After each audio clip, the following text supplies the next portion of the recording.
Tendre Père, merci encore une fois pour ta magnifique parole, Seigneur, qui est riche et plus on la regarde, plus on l'étudie, plus on la médite, plus on fait des liens et tout ça, puis on s'aperçoit que ça fait un tout incroyable. C'est un panorama extraordinaire, ta parole, puis faut vraiment que ça soit ta parole pour que ça puisse être complet comme ça peut être complémentaire de cette manière-là. C'est incroyable. Ça fait un plan d'une page à l'autre ou d'un couvert à l'autre.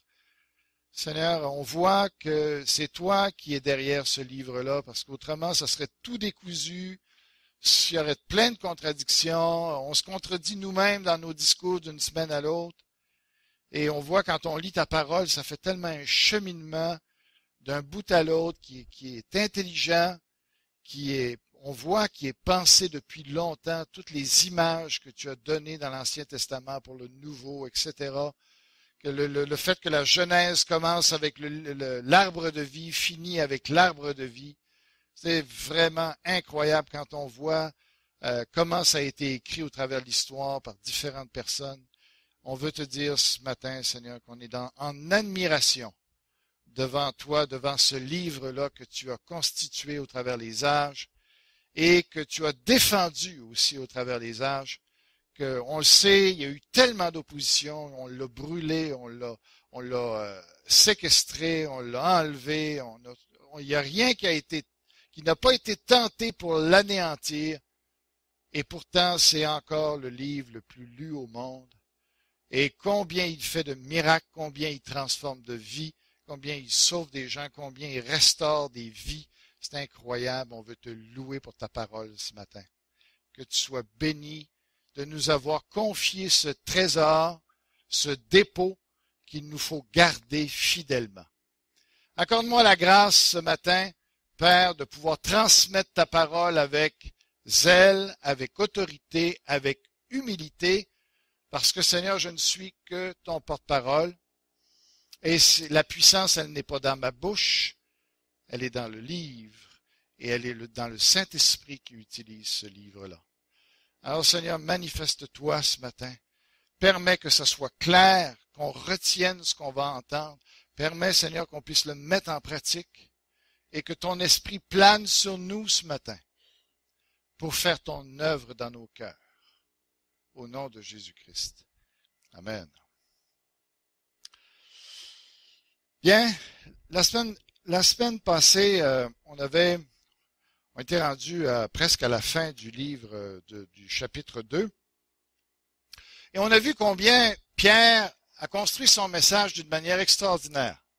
Il y avait vraiment un crescendo dans son message où il a montré, par exemple, d'abord combien Dieu a été avec Jésus pour faire toutes sortes de miracles avec lui. Et ces Juifs-là qui l'avaient rejeté, alors il est en train de leur montrer, vous avez fait une grave erreur. D'abord, Jésus, par sa vie extraordinaire, a montré qu'il était de Dieu. Et il ne pouvait pas le nier. Ensuite de ça, ils l'ont crucifié, puis Jésus est ressuscité des morts, et Pierre insiste là-dessus. Il est ressuscité des morts. Et là, les gens, ceux qui l'ont crucifié, évidemment, réalisent qu'ils n'ont pas le corps, ils ne peuvent pas montrer le corps, ils savent très bien qu'ils ont perdu le corps, ils ne savent pas où il est. Et il y a des gens qui disent dans la ville qu'il est ressuscité, ils ne peuvent pas arrêter ça, dans ces commentaires-là, ils n'ont rien à redire de ça. Et là, eux, quand ils entendent le message de Pierre, de plus en plus, il y a une culpabilité qui monte dans leur cœur. Ils réalisent qu'ils ont fait une grave erreur. Et on voit dans son crescendo, Pierre qui arrive puis qui dit, mais il n'est pas simplement ressuscité, qu'il n'est pas simplement ici quelque part dans le monde, il est monté à la droite de Dieu et il est celui qui est le prince de Dieu, qui gère toutes les choses de Dieu, comme Joseph dans l'Ancien Testament. Pharaon avait pris son recul et Joseph avait pris le contrôle entièrement du royaume. C'est exactement ce qui s'est produit avec Jésus. Et les Juifs comprenaient toutes ces significations-là. Et quand ils ont réalisé qu'ils étaient devant ce Jésus-là, devant ce Jésus glorifié, qu'ils avaient eux-mêmes crucifié, ils étaient plus capables d'en entendre. Et leur cœur était complètement brisé, nous dit le verset 37 du chapitre 2. Ça, c'était la semaine passée.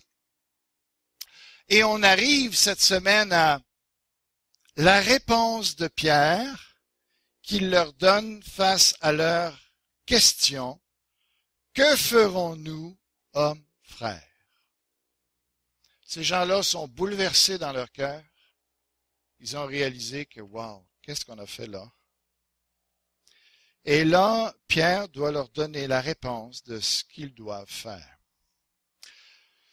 Alors, on regardera pas seulement tout l'aspect du salut dans les versets qui suivent, mais on va élargir la question, élargir le sujet pour parler d'une Église qui a de l'impact.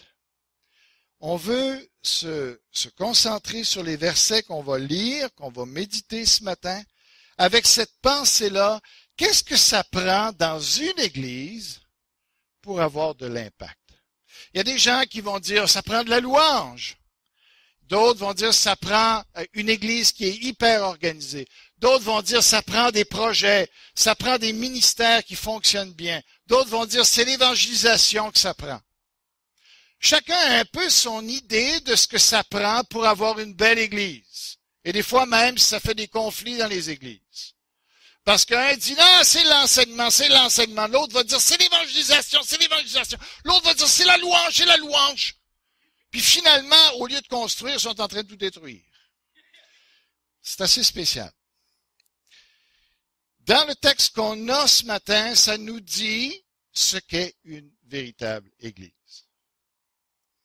Nous avons ce qu'il nous faut, on a le patron qu'il nous faut pour établir une Église qui est vraiment une Église qui a de l'impact.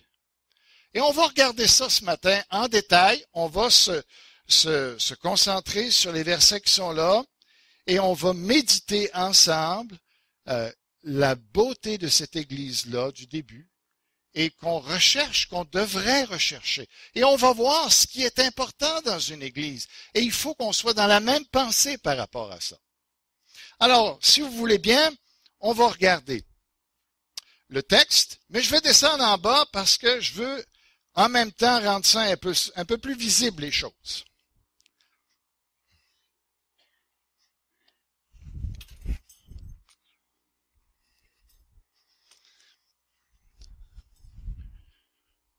Excusez.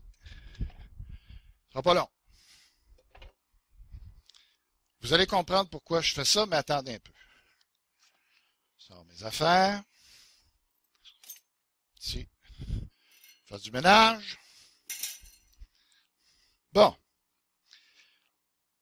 Où est-ce qu'il est mon Nouveau Testament? Okay.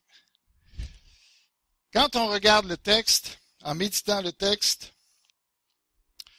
il m'est venu cette pensée vraiment de dire, ça c'est vraiment une course. On peut vraiment représenter ce passage-là de ce matin par une course. Je ne sais pas si c'est une course. Ça semble plutôt être une course de fond plutôt qu'une course rapide ou qu'un sprint. Alors, si vous voulez bien, on va regarder les versets qui sont là et je vais décrire ces versets-là comme une course qu'on doit faire. L'Église est engagée dans une course et vous allez voir pourquoi je peux me permettre de dire ça, même si ce n'est pas nécessairement l'image la plus évidente qu'on peut trouver dans ce passage-là sur la course. Mais vous allez voir, qu'en le détaillant, ça va devenir très clair. OK? Alors, acte 2, verset 38. Pierre, là, il va falloir que je lise, parce que j'ai 4 versions là-dedans, j'ai voulu avoir le grec là, pour donner certains détails que je trouvais importants. Laissez voir, je vais juste, alors, OK, ici, je vais juste trouver ça avec mes lunettes, où sont mes lunettes? Alors, ça va m'aider quand même, OK? Bon, verset 37, je vais le lire je pense que c'est la Bible en français courant, dans la version qui est ici. Le cœur bouleversé d'entendre ces paroles, ils demandèrent à Pierre et aux autres apôtres, « Que ferons-nous, frères? » Pierre leur répondit, « Convertissez-vous, repentez-vous. Que chacun de vous reçoive le baptême au nom de Jésus-Christ pour le pardon de ses péchés. Et vous recevrez le don du Saint-Esprit. Car c'est à vous qu'est destinée la promesse, et à vos enfants ainsi qu'à tous ceux qui sont au loin, aussi nombreux que le Seigneur notre Dieu les appellera. Par bien d'autres paroles, Pierre rendait témoignage et les encourageait en leur disant, « Sauvez-vous de cette génération dévoyée ou pervertie, corrompue. » Ceux qui acceptèrent sa parole reçurent le baptême, et il y eut environ 3000 personnes ce jour-là qui se joignirent à eux. Donc, il me semble qu'en méditant les versets, puis en se posant la question, qu'est-ce que ça prend pour une Église qui va vraiment de l'avant? Une Église qui a de l'impact, une Église qui est conquérante. Qu'est-ce que ça prend comme caractéristique? La première des choses, c'est que ça prend un bon départ dans la course. Ces versets-là parlent de gens qui ont pris un bon départ. Puis on va expliquer un peu ce que c'est le départ. D'abord, le baptême, vous savez, c'est basé sur l'expérience des Juifs quand ils étaient en Égypte, dans le désert ensuite, et quand ils sont rentrés dans la terre promise. Le baptême repose sur cette expérience. Autrement dit, le baptême recrée une espèce de contexte où il y a une rivière, où il y a un fleuve que tu dois traverser. Eux, quand ils étaient en Égypte, ils vivaient la vie des Égyptiens, ils ont dû être soumis à cette vie-là, et à un moment donné, ils ont dû sacrifier l'agneau, on connaît l'histoire de la Pâque et tout ça, et finalement, on sait qu'ils ont dû traverser la mer Rouge, la mer des Roseaux, peu importe, pour aller l'autre bord. Mais c'était le symbole que tu passes de la réalité de l'Égypte, du monde, finalement, tu franchis l'eau qui te lave au passage, et tu te rends à l'autre bord, et l'eau se referme derrière toi. On comprend l'idée, ok? Ou là, c'est fini. Ce qui est en arrière, c'est en arrière. Et là, maintenant, c'est en avant. Et là, après ça, il y a 10 jours après, ils ont leur Pentecôte, qui est au Sinaï, où ils vont recevoir la loi. C'est exactement ce qui est en train de se produire ici avec le Nouveau Testament. On a Jésus qui est mort et tout ça, et qui est ressuscité, et par la suite, on a cette Pentecôte-là qui arrive 10 jours après au moment où il est enlevé, et 10 jours ensuite, on a cette Pentecôte-là où le Saint-Esprit arrive pour donner sa nouvelle loi de liberté. Donc, vous comprenez. Puis après, on a dans l'histoire d'Israël, ils sont dans le désert pendant 40 ans, ils tournent en rond pendant 40 ans, et là, Dieu les appelle à franchir le Jourdain. Encore une fois, ils doivent franchir cette traverse où ils se lavent, et ils abandonnent l'expérience du désert, du tournage en rond, du jugement, pour entrer dans la victoire, dans le pays, pour être dans la conquête. Ça, c'est des représentations de la vie chrétienne. D'accord? Maintenant, quand on pose le baptême, ce qu'on fait, c'est que nous, on n'a pas de fleuve, nous, on n'a pas de rivière à traverser, mais on met un baptême de l'eau pour montrer et pour donner le même sens que tu passes d'une sorte de vie à une autre. Vous comprenez bien? Bon, alors, permettez-moi de me changer. Parce que si c'est une course, il faut s'habiller comme un coureur. Alors, j'ai pris mon petit chandail puisque faut que je me prépare. Alors,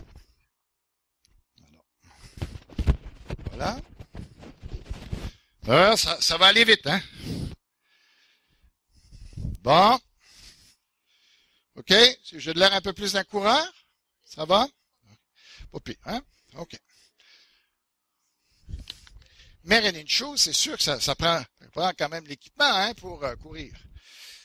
Alors, les chaussures du monde, on envoie ça en arrière, on met nos chaussures de course.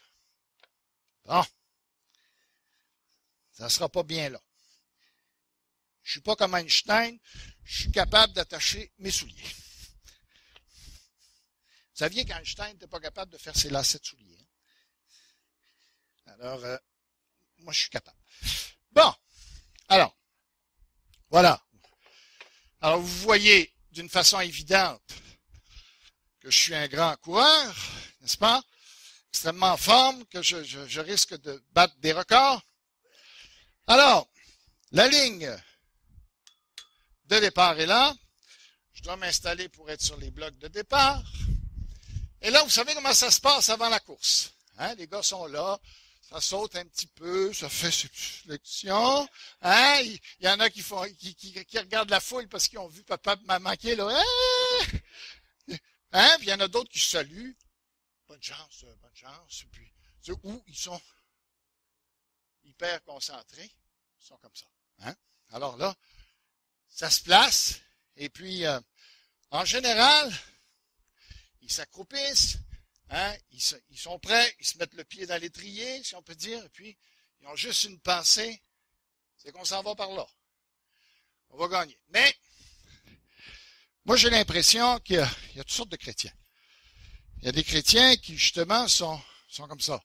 Tu sais, ça passe leur temps, au lieu de s'installer sur le bloc de départ, ils sont là, ils se saluent. Va bien aller la vie chrétienne, hein, que Dieu te bénisse. C'est bon, hein. Puis là, ils sont là, selfie un petit peu, peut-être. Tu sais, on regarde notre vie, on dit, tu sais, encore préoccupé. Alors, on prend quelques photos, hein. C'est beau, hein. Franchement, depuis que je suis un chrétien, je suis pas mal plus beau que j'étais. Hein? Tu sais, ou ça, où on est là, et on regarde la foule, on est préoccupé par la foule. Et il y en a d'autres qui arrivent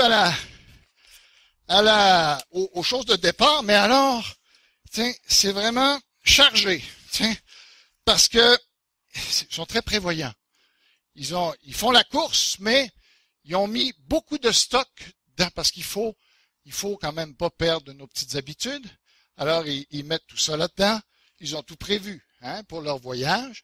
Il faut pas perdre quand même tout. Hein. Alors, ils se préparent, ils sont chargés au bout. Et là, on dit, je m'en viens courir. J'amorce la vie chrétienne. Il y en a, comprenez? Vous voyez où je veux en venir? La qualité d'une église dépend du départ que tu as. OK? Ça, c'est clair qu'au milieu de nous, là, il faut vraiment qu'on soit décidé à faire un bon départ. Et avec l'idée de dire, ce qui est en arrière, là, c'est fini. J'avais ce genre de vie-là avant, ça ne m'a pas rendu heureux. Ça m'a causé tout un tas de problèmes, j'étais insatisfait. C'est pour ça qu'à un moment donné, j'ai voulu savoir autre chose. J'ai voulu réaliser, dire, y a-t-il moyen d'être comblé? Y a-t-il moyen d'être heureux? Y a-t-il moyen d'avoir des vraies réponses pour notre vie? Y a-t-il moyen de savoir la vérité? Vous avez réfléchi à ça. Et à un moment donné, il faut arriver à la ligne de départ. Et là, on a enlevé. Vous savez comment est-ce que ça doit être un coureur? Ça doit être très aérodynamique. N'est-ce pas? OK? Alors, ils enlèvent tout ce qu'ils peuvent enlever. Moi, je serais probablement disqualifié. Mais ça strippe, tu sais, puis tout est pensé pour être qu'il y ait le moins d'opposition, la moindre résistance au vent, parce qu'ils amorcent une course. Et là, ils s'installent sur le bloc de départ, pied bien solide. On part. Ce texte-là nous parle de ça. Le baptême est là pour ce qui est en arrière. Repens-toi. Fais demi-tour. Change de vie. Accepte que maintenant, il faut que tu vives un nouveau style de vie. Et tu vas voir, tu vas être comblé, tu vas être heureux. C'est une autre sorte de vie complètement. Mais alors que tu penses que ça va être plate, c'est la vie la plus extraordinaire qui soit. OK? Ce passage nous dit, repentez-vous, détournez-vous, sauvez-vous de cette génération perverse. Perverse, c'est le mot. Vous savez, une scoliose? Hein, c'est tordu. C'est le mot, en grec, c'est ça. C'est le mot scoliose. Cette génération, elle est tordue parce qu'il faut toujours qu'il déjoue les règles. Il faut toujours qu'il contourne les règles. Dieu est évident. L'évangile est démontré. Mais il faut toujours qu'il passe à côté. Il faut toujours qu'il trouve un moyen pour pas faire face à Jésus-Christ et à la vérité. Devant le gouvernement, les règles, il faut toujours essayer de les contourner. Ils ont toutes sortes d'avocats, ils ont toutes sortes de comptables pour toujours contourner, tout le temps. Et puis, Dieu nous dit, détourne-toi de ça. Renonce à ça. Sauve-toi de cette génération perverse. À un moment donné, quand on a réalisé dans quel monde on vit, on doit prendre la décision de dire, c'est fini ça. C'est fini ce genre de vie-là. Puis quand on regarde le détail de tout ce qui est donné dans ce texte-là, finalement, ce qu'il nous dit est un bon départ. Tiens, arrange-toi pas pour arriver à la course puis toujours regarder en arrière. Il nous a donné tellement des beaux passages. Vous souvenez-vous de la femme de Lot? Dieu nous a laissé ces exemples-là. Il nous dit à la fin des temps, quand il va revenir, vous vous souvenez de Matthieu 24, quand il dit, quand vous allez voir ces choses-là arriver, sortez, courez, sortez de la ville et n'allez pas chercher vos choses, n'allez pas retourner en arrière pour prendre vos vêtements. N'importe quoi. Il faut, à un moment donné, quand une fois on a réfléchi, avant la course, on se réchauffe, on fait nos étirements, hein? Mais à un moment donné, quand on s'est réchauffé, c'est le temps de courir. Quand vous venez à l'église comme ça, c'est du réchauffement, n'est-ce pas? Vous entendez parler des choses. On vous dit des vérités, on vous dit ce que la parole de Dieu dit.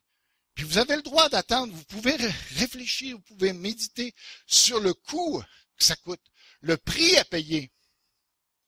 Mais une fois que vous avez examiné les choses, une fois que vous avez été en profondeur, vous avez vu que c'est la vérité, il y a une place où on s'installe, et là on part, puis ce qui est en arrière, c'est fini. Si on veut avoir une église qui est solide ici, ça prend des gens qui ont décidé, qui ont vu que leur ancienne vie, on n'en veut plus de ça. Et qui décident de dire, maintenant, ça va être ça ma vie. Et qui ne regardent plus en arrière. On a besoin d'une assemblée. Si on veut avoir de l'impact, ça ne prend pas des gens qui sont toujours, qui voient, qui louchent. Qui voient deux réalités, là. Il faut faire le focus à un moment donné. Si on manque de focus, il faut aller sur l'optométriste, pour qu'il nous arrange les lunettes pour qu'on voie une place. Puis, si on ne voit pas double, ça va. Vous avez compris, ça c'est le début de la course. Puis Simon nous dit, faut que tu partes du bon pied. OK? Une fois qu'on a commencé la course, c'est parfait. Maintenant, ça ne s'arrête pas là. Si on veut avoir une église qui a de l'impact, ça ne s'arrête pas là. On va continuer. Acte 2. Verset 30, on va aller au verset 42. Alors, ça dit, ils étaient persévérants dans l'enseignement des apôtres, la communion fraternelle, la communion tout court, la fraction du pain et les prières. Alors, là, ce qui nous est présenté, c'est vraiment la course. Les activités de l'Église. Les activités de l'Église, le programme de l'Église, il devrait tourner autour de quoi? Autour de ces 4 piliers-là. Il devrait reposer sur ces 4 piliers-là. Il y en a qui vont regarder ça, vont dire, c'est drôle, là. Il y a des choses qui ne sont pas là-dedans. Même la fraction du pain, on regarde, il me semble qu'il aurait pu mettre ça de côté, mais non, mais dans les choses qu'il nous dit, les choses fondamentales que l'Église devait pratiquer, devait avoir l'enseignement des apôtres, la communion, la fraction du pain et les prières. Ça, c'était ce qui est de base. C'est sur ça que doit reposer une Église qui est en santé. Une Église qui va avoir de l'impact. Où est la louange là-dedans? On va voir ça un petit peu plus tard. Mais pour l'instant, il n'en parle même pas, à moins qu'on le trouve quelque part dans la prière. Mais généralement, la prière, c'est la supplication, c'est de requête, c'est de demander des choses à Dieu pour qu'il accomplisse sa volonté dans ce monde. OK? Mais on va juste regarder ces 4 piliers-là. Il y a 4 choses qu'on a besoin de faire dans cette Église. Et c'est, si j'ai pris mon point de départ ici, Hein? Je vais y aller avec mon premier pas de course. L'enseignement des apôtres. On n'a plus les apôtres. Comment on fait ça, avoir de l'enseignement des apôtres aujourd'hui? Alors, si je vous donne juste une description de ce qui se passait, évidemment, les 12 étaient là, au temple. Ils se réunissaient dans une partie du temple. Les 12 étaient là. Généralement, c'était Pierre qui parlait le plus. Mais après ça, Jean arrivait, les autres arrivaient aussi. Puis il y avait tout dans leur section d'enseignement. Ils passaient à tour de rôle et ils donnaient leur enseignement. Et toute la foule de chrétiens était là dans le même lieu. Ils étaient là en train d'écouter l'enseignement.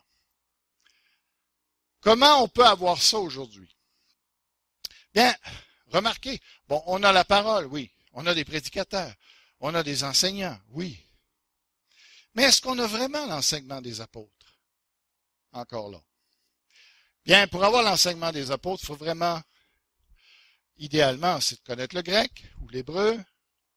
C'est d'avoir des cours qui nous disent comment interpréter, comment connaître les règles du grec, mais aussi les règles du français, pour pas dire n'importe quoi. Il faut avoir une bonne théologie, une perspective globale de la parole pour pas commencer à dire ça veut dire ça sans avoir considéré tout l'ensemble de la parole.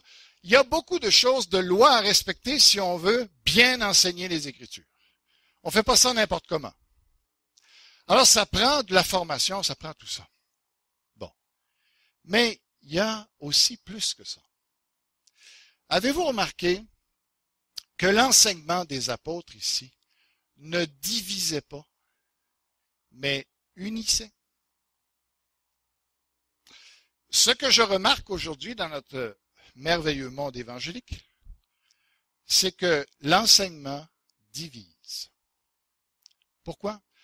Parce que tout le monde écoute à gauche et à droite tel prédicateur. Je dis pas, il y en a sûrement des excellents là-dedans. Et je dis pas qu'il faut jamais les écouter, non, c'est pas ça. Mais on doit réaliser que à écouter à gauche et à droite, ce que ça fait, c'est que pendant ce temps-là, on n'a pas la même pensée dans l'Église. On n'a pas cette unité-là. Alors que les apôtres, eux, ils auraient pu aller chacun dans leur coin pour enseigner. Ils étaient aussi capables. Mais non, ils restaient ensemble. Pourquoi? Parce que la prière de Jésus, c'était l'unité parfaite de ses enfants. Alors, je sais que beaucoup d'entre vous vont critiquer les différentes noms d'église. Mais je vous dirais que il y a les chrétiens Pokémon Go. Il y a, à part ça, il y a les chrétiens qui peuvent être cellulaires ou Facebook. Il y a les chrétiens qui sont TV, films, avec beaucoup d'effets spéciaux. C'est leur petite gang. Je veux dire, on a chacun nos trucs où ça nous divise. Hein? Vous comprenez? Si vous regardez le texte ici, ce qui me frappe quand j'étudie ce texte, avez-vous remarqué comment l'enseignement qui est donné ici unit les croyants. Hein, ça dit, bon, au verset 44, tous les croyants étaient dans le même lieu et avaient tout en commun. Que faisait cet enseignement des apôtres? Ça les unissait, ça les regroupait. Au verset 46, c'est vraiment le Saint-Esprit est en train de mettre l'emphase là-dessus, nous dire, le véritable enseignement regroupe les enfants de Dieu. Ne les divise pas. Après, il dit, au verset 46, chaque jour est persévérant unanimement dans le temple. Voyez-vous, ils étaient là, ensemble. Alors, moi, ce que je dis, je pense que on a intérêt d'étudier la parole de Dieu ensemble pour que on puisse avoir les mêmes pensées, qu'on puisse discuter ensemble des oppositions, des choses, des vues qui peuvent être différentes. Mais au moins, il y a toujours la même vision qui est donnée. Vous allez remarquer à la fin du texte, ça dit qu'ils avaient la simplicité de cœur. Vous voyez ça à la fin du verset 46? Simplicité de cœur. Ça veut dire que Ils voyaient tous les choses de la même manière. Ils avaient tous le même désir. Ils voulaient tous aller dans la même direction. Il n'y en a pas un qui disait, ah ben, ce qui est important, c'est ceci, ce qui est important, c'est cela. Moi, je suis pas d'accord avec ça. Moi, je vais rester chez moi. Non. Ils ont cette idée-là que, voyez-vous, et il faut, si on veut avoir une église qui a de l'impact, il faut qu'on fasse confiance au docteur que Dieu nous a donné dans l'église locale. Il est souverain là-dessus. Et qu'ensemble, on puisse suivre la parole de Dieu. Il y en a des excellents ailleurs, d'autres prédicateurs. Mais vont-ils avoir la vision qu'on veut donner? On va-tu pouvoir discuter de ces choses-là ensemble pour finalement que le Saint-Esprit nous unisse, nous rassemble ensemble pour qu'on aille dans une même direction? Vous le savez, vous connaissez les lois de la chimie, vous connaissez les lois de la physique comme moi. C'est quand on concentre les choses qu'il y a de la puissance.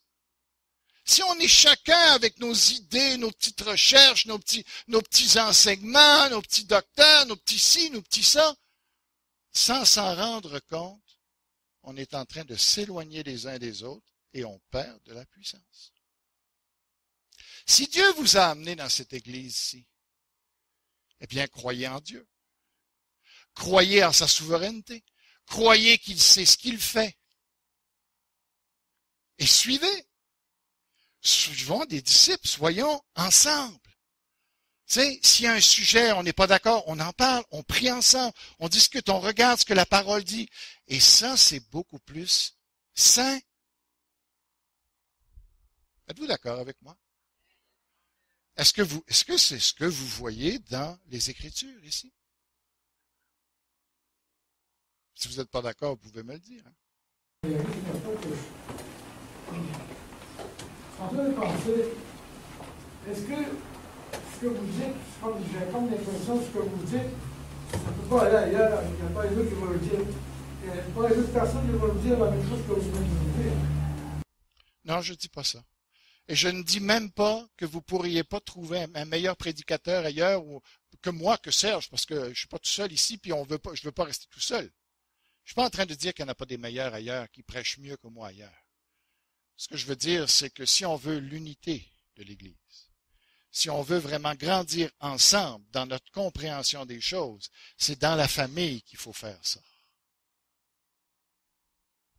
D'accord?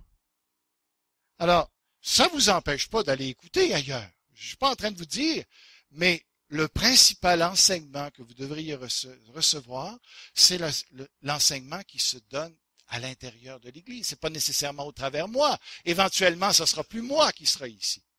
Ça peut être au travers Serge, ça peut être d'autres anciens que Dieu va lever. Mais Dieu veut travailler au travers de l'Église locale. Et c'est pour ça que c'est bon d'écouter notre pasteur à nous, ou notre ancien, ou notre docteur, ou notre évangéliste. Parce que c'est de cette manière-là que Dieu veut s'adresser à nous. Bon. L'enseignement des apôtres. Premier point. Deuxième point. La communion fraternelle.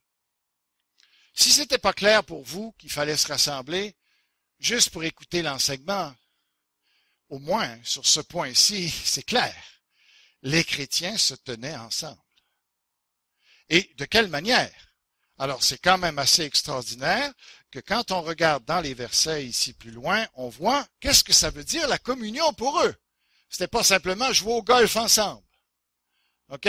Ou jouer au tennis, malgré que c'est extraordinaire le tennis. Hein. Je le recommande à tout le monde, surtout les vieux. Hein. Ça oxygène. Mais, regardez ce qu'il dit ici.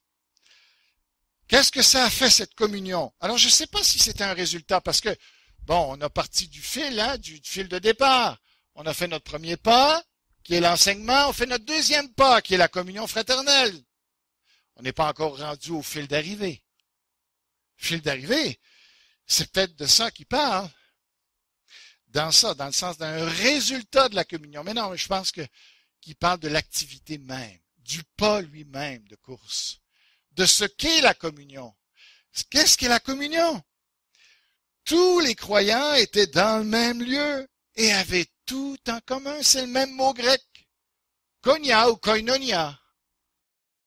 Excusez. Il faut mettre un peu de crémage. Mais ça dit d'avoir en commun. Quand est-ce qu'on va savoir qu'on a une église qui est hyper en santé? Quand on va aimer tellement être ensemble. Et je peux vous dire que Dieu est en train de travailler dans ce sens-là. Parce que de plus en plus, on aime être ensemble. Et ça me réjouit beaucoup. Je pense qu'on a encore du chemin à faire. Il faut qu'il y en ait d'autres qui se rallient. OK? Mais ce que Dieu veut, et ce que le Saint-Esprit, si on veut obéir au Saint-Esprit, il va vouloir nous regrouper. Il va vouloir qu'on se tienne ensemble, qu'on ait des choses en commun, qu'on partage, oui, la parole de Dieu, mais ça va beaucoup plus loin que ça. Dans le texte ici, ça dit qu'ils mangeaient leur nourriture ensemble. Ils prenaient leur nourriture. C'était pas au temple, ça se faisait. Ça se faisait dans les maisons. Ils s'invitaient par petits groupes, ils mangeaient ensemble. Et ils avaient du temps fraternel ensemble. C'est pour ça qu'on me dit, on vous encourage, invitez-vous les uns les autres. Passez du temps. Moi aussi, j'aime ça d'être dans mes petites affaires. Moi, le dimanche après-midi, regarde, j'aime ça aller prendre une petite sieste, aller ronfler.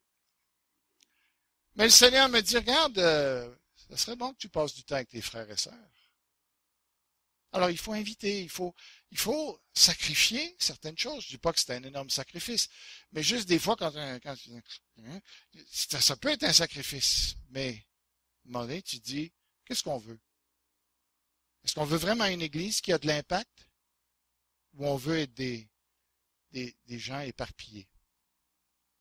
Alors, ils mangeaient ensemble, plus que ça, ils ont été libérés complètement de tout ce qui n'est pas un véritable homme.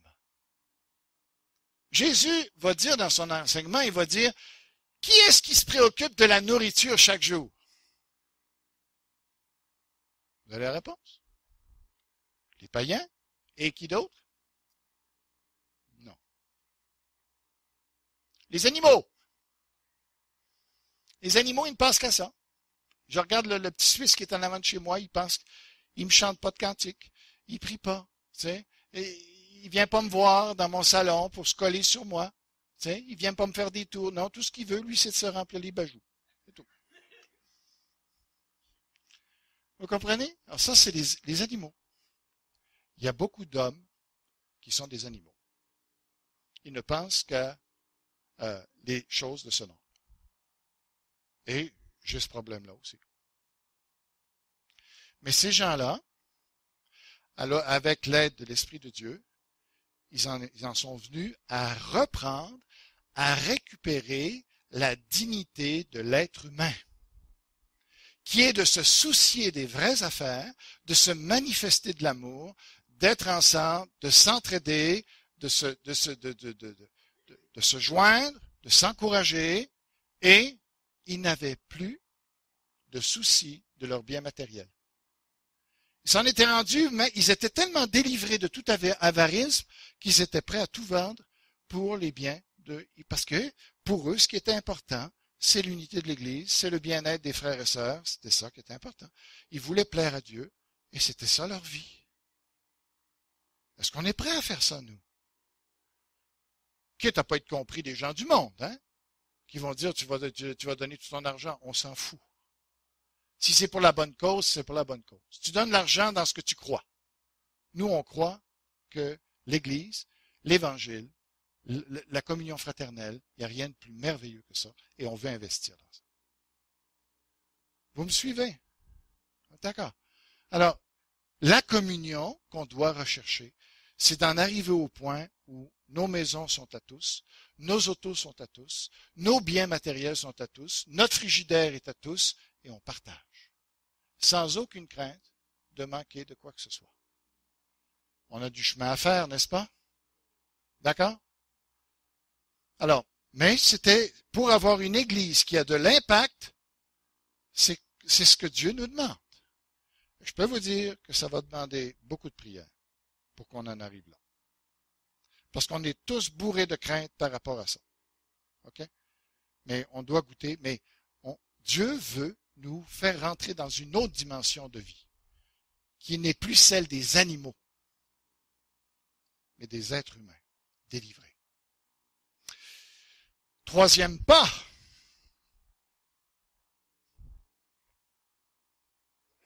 La fraction du pain. C'est intéressant, un autre pilier. Il me semble qu'on a toujours peur de le célébrer un peu trop souvent, puis que c'est plate de le célébrer. Pourquoi c'est si important de célébrer le repas du Seigneur? La fraction du pain. Qu'est-ce que ça? Pourquoi il faut faire ça régulièrement? Savez-vous ce qu'il faisait? Il ne prenait pas. La discussion entre baptistes et frères, elle est complètement faussée. Les baptistes, on le fait une fois par mois. Les frères nous autres disent, ils nous disent, non, nous, on pense qu'il faut vraiment le faire au moins toutes les semaines. C'est ça, l'enseignement. La vérité, c'est que c'est ni l'un ni l'autre. Vous avez remarqué dans le passage ici? Quand est-ce qu'ils rompaient le pain? À chaque fois qu'ils prenaient leur repas. Mais ça ne durait pas, ils ne prenaient pas une demi-heure avec des partages au travers de ça, et puis une cérémonie, confession. C'était simple. Avant de prendre leur repas, c'était même pas le dimanche matin. Ils rompaient le pain. Merci Seigneur parce que tu es mort pour nous. Et là, après ça, ils allaient avec leur repas. C'était ça la pratique qu'on voit là-dedans. Fait qu'on est complètement en dehors de la traque, nous autres, avec nos disputes. Combien de fois, combien de fréquences. Mais, en tout cas, je pense qu'il y avait une bénédiction dans ça. Et moi, je suis pas prêt à le faire tous les jours non plus. Hein. Je vous le dis bien franchement. C'est ce que je vois dans le texte, par exemple. C'est ce qui me semble qui va avec le texte. Si vous relisez-le quand vous serez chez vous. Alors, je pense qu'il y a quelque chose là dans le repas du Seigneur qu'on a perdu. Une bénédiction que Dieu va envoyer pour l'unité, pour le bienfait de l'Église qu'on a probablement perdu au travers des âges. Et qu'il y a une onction que Dieu veut donner au travers de juste se rappeler, merci Seigneur d'être mort sur la croix pour chacun d'entre nous. Alors, peut-être que si on remplaçait les desserts par la fraction du pain, on aurait des chrétiens beaucoup plus en santé, à tout point de vue. Alors, notre quatrième pas, allez, il va falloir qu'il soit grand. Hein? Bon, mettons qu'on est ici. Hein? Voilà! Je suis arrivé à la ligne d'arrivée. On va voir ce qui se passe à la ligne d'arrivée. Mais c'est les prières. Notre quatrième pas de course, puis il dit persévérer. Ça veut dire qu'ils n'ont pas juste commencé, mais ils ont continué. Ça faisait un bout de temps. Ça veut dire qu'il y avait de l'opposition. Il y avait des gens qui leur disaient, restez donc chez vous. La femme devait dire à son mari, il me semble que je te vois pas beaucoup. Hein? Persévérer. Ils continuaient. C'était pas évident. Il y avait la persécution. Ils se sont pas relâchés. Ils n'ont pas dit, cette semaine, je suis fatigué. On va mettre ça plus tard. Non, persévérer. Dans les prières. La prière, on le dit tous, c'est la chose la plus importante et c'est la chose qu'on fait le moins. La chose qui est le moins populaire dans une église, c'est la prière. La chose, voilà. Fais une partie de quilles, il y a beaucoup de monde qui vont être là. Une partie de tennis aussi, ça va être pas pire. Un repas fraternel, un repas agapé avec 3-4 services, il manque jamais personne. Très bon. Mais la prière, hein, pourtant, c'est un des piliers de l'Église. Et si on ne prie pas comme on devrait, on n'aura pas une Église qui a de l'impact comme ça. J'accélère pour pas trop prendre votre temps quand même, malgré que c'est du temps qui est extrêmement précieux pour Dieu. Et on ne devrait pas être pressé. Je ne devrais même pas dire ça. Je m'en excuse. Maintenant, on arrive au fil d'arrivée. On est là, on arrive, on a parti du bon pied, on a fait vraiment une belle course, hein? On a mis ce qui dans la course devait être pour arriver à la fin de la course. Et le fil d'arrivée, ce sont les résultats. Quand vous allez méditer ce texte-là, peut-être que vous n'allez pas trouver ça évident sur tous les aspects de voir des résultats de la course, des récompenses de la course, si on peut dire. mais il me semble que vous ne pouvez pas passer à côté du verset 47 qui, lui, et après ça, on va remonter un petit peu dans le texte. Mais au verset 47, ça dit deux choses. Ils louaient Dieu et ils étaient loués par le peuple. OK? Et le Seigneur ajoutait à l'Église ceux qui étaient sauvés. Alors, on va méditer là-dessus. Les résultats, c'est quoi? C'est la louange. Vous savez, c'était pas une activité. La louange, c'était pas une activité. C'était un résultat des bénédictions. Résultat, parce que quand ils voyaient tout ce qui se passait, regardaient les miracles que les apôtres faisaient, ils regardaient l'unité qu'ils avaient entre eux, l'amour qu'il y avait, le partage qu'il y avait, les sacrifices qui se faisaient. Quand ils voyaient tout ça, les réponses aux prières qu'ils voyaient. Mais c'est sûr que la louange. Des fois, on veut proclamer des soirées de louange. Je dis pas qu'il faut pas les faire. Mais on arrive, c'est sec, tu sais, on se craque, c'est la dynamo. Hein? On va louer le Seigneur, ça va être une soirée de réveil. Mais c'est pas ce que je vois là. Je vois une église qui était réveillée, une église qui vivait des choses, et le résultat de ça, c'était la louange. Ils glorifiaient Dieu en connaissance de cause qu'il y a des choses incroyables qui se passaient au milieu d'eux. Ça, c'est pas dur de louer Dieu comme ça. Alors, eux, ils expérimentaient ça comme résultat, fil d'arrivée, la louange. Autre résultat, les gens étaient impressionnés. Si on veut renverser l'opinion que les gens se font ici de l'Église, il faut faire ça ici. Mais qu'est-ce que le texte dit? C'est que tout le monde ne disait que du bien de l'Église. Tout le monde était émerveillé de voir tout ce qui se passait dans cette Église-là.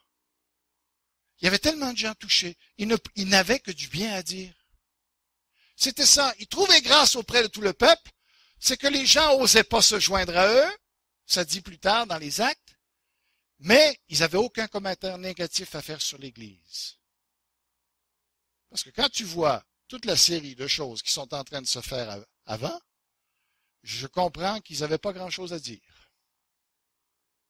Voyez-vous? Il faut que, si on pratique, si on dit une église qui a de l'impact, aussi, notre communauté, vous allez voir, on n'aura pas besoin de trucs publicitaires si exagérés. Nous allons être notre propre publicité. Quand les gens vont voir ce qui se passe au milieu de nous et qu'on va être le véritable reflet de l'Église de Jésus-Christ, qu'on a commencé d'être, eh bien, je peux vous dire une chose, il n'y a personne qui va rester indifférent à notre Église. Tout le monde va en parler. Il faut que les choses se passent comme ça, par exemple. Voyez-vous? Alors, les gens, ils trouvaient grâce auprès de la population entière. On a tout un défi à relever. Mais vous comprenez bien que ça veut dire persévérer dans l'enseignement des apôtres, etc. Ça ne viendra pas tout seul, ça. Les miracles, ça ne vient pas dans n'importe quel contexte. Ça vient dans ce contexte-là d'unité, de soutien, etc. On a du chemin à faire, mais Dieu va nous aider à le faire. Et, finalement, le fil d'arrivée, c'est que le Seigneur Jésus ajoutait chaque jour à l'Église ceux qui étaient sauvés. C'était pas dur. Les gens étaient tellement touchés de voir ce qui se passait dans l'Église. Je comprends pourquoi le Seigneur pouvait emmener des gens tous les jours au Seigneur, à lui. Parce qu'il y avait une coopération avec l'Église et le Seigneur. Quand il dit le Seigneur ajoutait chaque jour à l'Église, il est en train de parler de ce que l'Église est en train de faire pour toucher la vie des gens. Il y a des gens qui croient, il y a des chrétiens qui croient que le salut des âmes n'est pas relié avec la conduite des chrétiens, n'est pas relié avec l'évangélisation des chrétiens, n'est pas relié avec la santé de l'Église. Faux. Si moi j'avais prêché ce jour-là, vous pouvez être certain qu'il n'y aurait pas eu 3000 personnes de sauvées. Pourquoi est-ce qu'il y a eu tant de résultats? Parce qu'il y avait une Église qui était spéciale. Et le Seigneur, dans ce contexte-là, peut rentrer les gens. Rentrer les gens. Alors, on sait ce qu'il faut pour avoir une Église qui a de l'impact, mais d'autres résultats qui sont moins évidents, ils avaient tous la crainte de Dieu. Tous étaient là, ils savaient, ils reconnaissaient la présence de Dieu, c'était évident dans l'Église, au point qu'ils savaient qu'ils devaient faire attention à leur conduite. Le mot qui est là pour parler de la crainte, c'est le mot phobos, d'où est venu le mot phobie, la peur. Ils avaient une crainte extrêmement respectueuse que Dieu, c'est un papa. Et il peut corriger ses enfants. Alors, s'il n'y a pas trop de correction, c'est que souvent Dieu se retire. Mais quand Dieu est aussi présent qu'il était là, ils avaient besoin de marcher les fesses serrées. Quand ils rentraient dans l'église, ils devaient faire attention à ce qu'ils disent. Ils devaient faire attention à comment est-ce qu'ils conduisent, comment ils agissaient les uns envers les autres. Parce que papa était là et papa regardait. Et il nous a donné juste un seul exemple de ce que ça pouvait faire quelqu'un qui n'a pas la crainte de Dieu dans ce contexte-là, Ananias et Saphira, qui ont méprisé Dieu, un simple mensonge à un serviteur de Dieu, ils sont morts tous les deux. La crainte de Dieu. C'est pas vrai. Les églises, que c'est juste là, d'avoir du fun ensemble et tout ça, si une église qui est en santé, c'est une église qui sait qu'on a affaire à un Dieu saint, un Dieu qui peut juger. En même temps, il nous aime, mais on ne se moque pas de Dieu. D'accord? Je vous laisse avec ça. Et vous avez la description de ce qu'il faut pour une église en santé. Et vous savez ce qu'il faut faire pour prier maintenant. Dans quel sens prier. Et je vous encourage d'être avec moi, d'être avec Serge, dans ce désir que l'on a de créer une église qui a de l'impact. On a besoin de vous. Prions. Tendre Père, que tu puisses bénir ta parole ce matin. Merci parce que je sais que tu le fais déjà. Et amène-nous, Seigneur, dans cette voie-là, dans cet exemple d'église que tu nous as donné, qui est là pour nous montrer le chemin. Dans le nom de Jésus.